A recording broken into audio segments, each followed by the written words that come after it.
Inspiring messages, Months into the pregnancy, I had just felt this lump in the right. making a difference. Say Anne-Marie, when the right season comes. It's life, health, family, marriage, divorce, and so much more. Today is separation in marriage. On set is my dear friend Gemma. Heart of a Woman, every Tuesday at 9 p.m. right here on TIN. Victim of satanic attack since we had a very good life. Heart of a Woman. Then he said to his disciples, "The harvest is plentiful, but the laborers are few. Therefore, pray earnestly to the Lord of the harvest to send out laborers into this harvest." Hello and welcome once again to Heart of a Woman. I am Sean Devines Daniel, your host for this program. And if you're viewing for the very first time, welcome to Heart of a Woman. On set is a very, very special person to me. He's my pastor, and I would always say he is my pastor. And I welcome to Heart of a Woman, Reverend Ryan Nelson.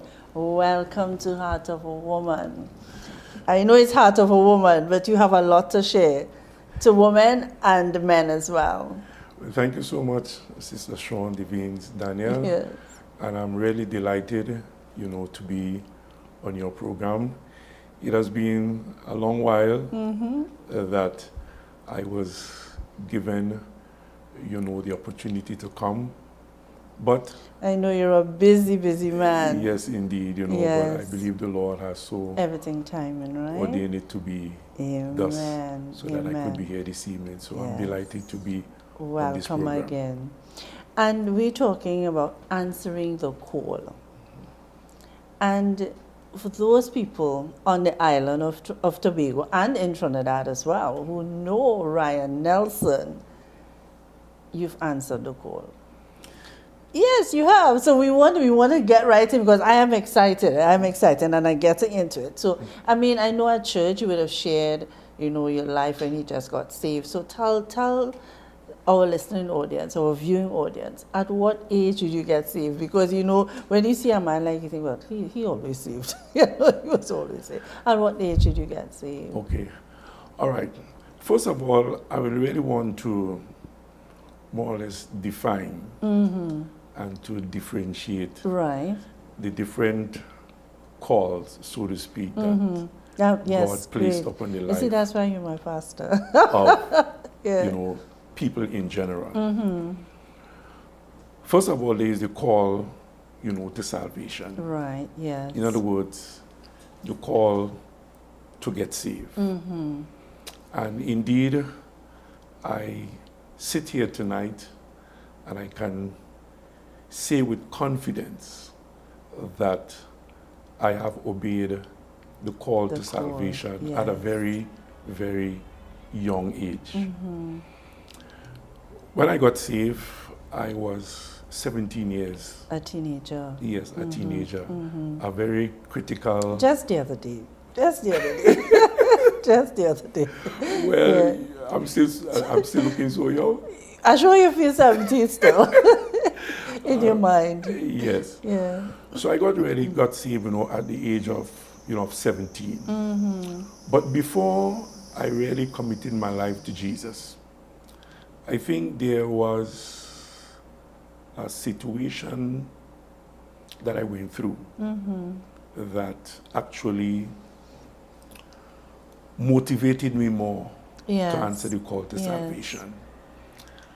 And that experience, Sean and listeners, is an experience that I will never forget. And many of you might be wondering what it is, yes. I remember when I left Tobago to go to Trinidad after graduating from the Tech Trade School. I went there in the year 1972 to 1974. So you want people know to calculate to figure out how old you are. Okay. Yes, All right. And I did a course in electrical installation. And after realizing that jobs in Tobago was pretty hard, I went to Trinidad and started working there. So there was this particular afternoon after coming from work. I was staying with my sister in Cascade, St. Anne's, Cascade area. And while I was going home, I remember clearly that there was a gentleman who was on the left side of the road, and the garage was a couple meters away from the road. And he called out to me and he said, "Come, young man." And, you know, I went, and I was very curious, you know, to find out why he called me, because I didn't know him. And he asked me a question that stunned me. I was taken by surprise. And the question was, have you ever smoked marijuana in your life? And I told him no. And then he said, "Do you want to try?" Okay. And I was there. I said, "Well, yes." So he said, "I want you to look at me, and everything that you see I do, you just do." Right. I remember him taking a very long stick. It was white, it was wrapped in white paper. He lit it, and he put it to his mouth, and he made about 2 to 3 pull, and then he gave it to me. I did exactly what he told me to do. I put it to my mouth, and I made 2 to 3 pull.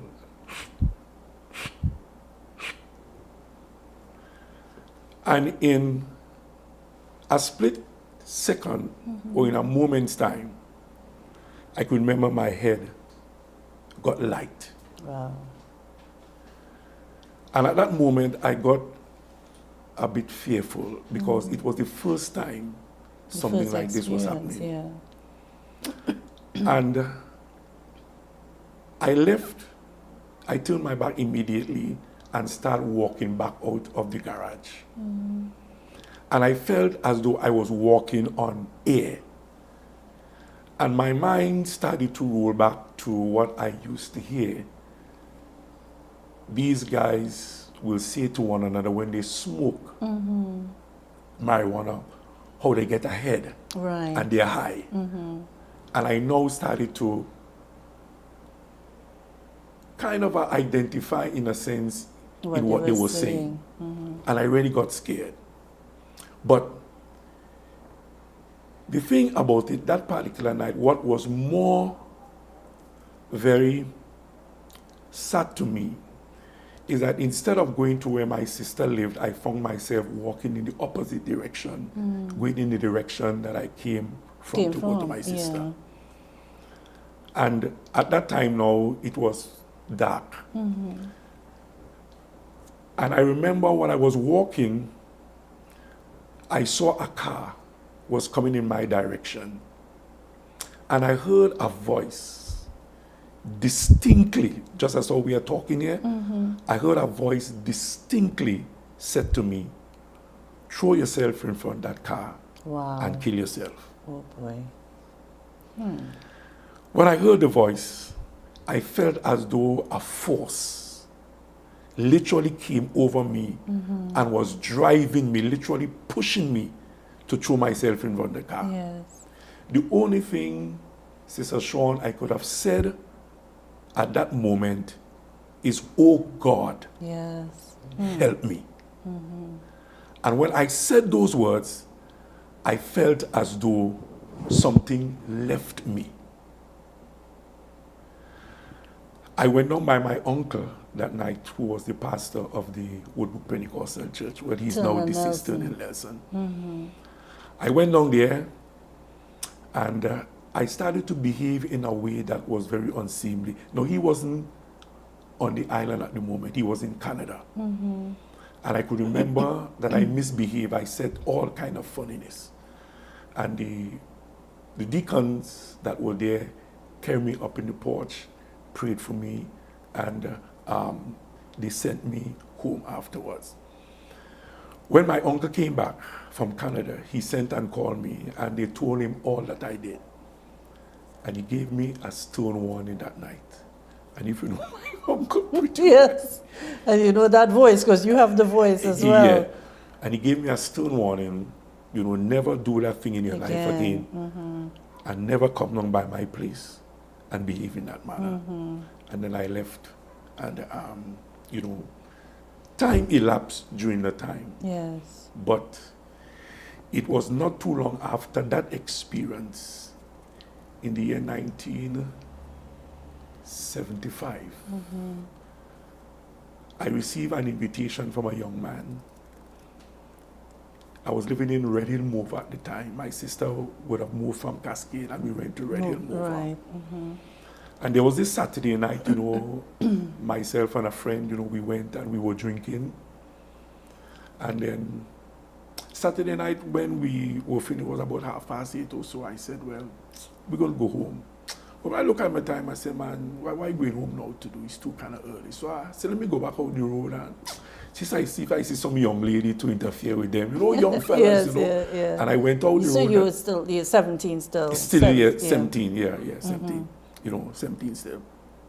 I went on the road, I sat below a lamppost. And I could remember two young men passed.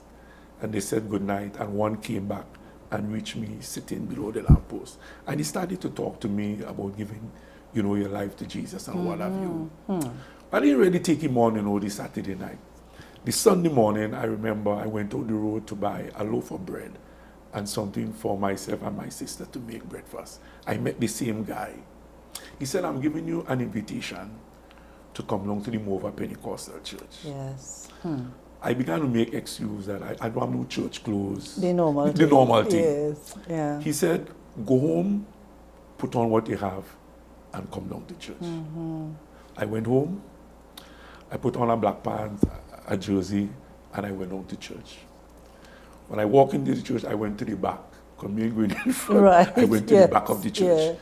And the people were singing, and, you know, everybody, you know, was praising the Lord, something kind of, you know, strange, you know, to me, how they were doing it and what have you. But it came a point in time in the service, Pastor Alistair Alexander was the pastor, and I believe still pastor, now Daybreak Assembly. He was preaching. And while he was preaching, I felt like somebody lifted me off my seat sitting at the back of the church. So I turned around to see, well, who lifted me. I saw nobody in a physical way that lifted me. And then in a few moments' time, I found myself just walking down the aisle of the church. The pastor still preaching. I found myself walking down the aisle of the church, and tears was just flowing down my eyes, my cheeks, you know, like somebody beat you. And I could remember vividly well, Sister Shawana, I walked straight up to the pastor. I don't know how these words came into my mouth. And I said, this morning, I want to give my life to Jesus Christ. Amen. Amen. Pastor Alexander, he stopped praying. He stopped preaching immediately. He led me in the sinner's prayer. I invited Jesus in my life. And that the rest is history. On that note, Pastor, we are going to take a quick break. So guys, we're taking a break. Don't go anywhere. We'll be right back. Heart of a Woman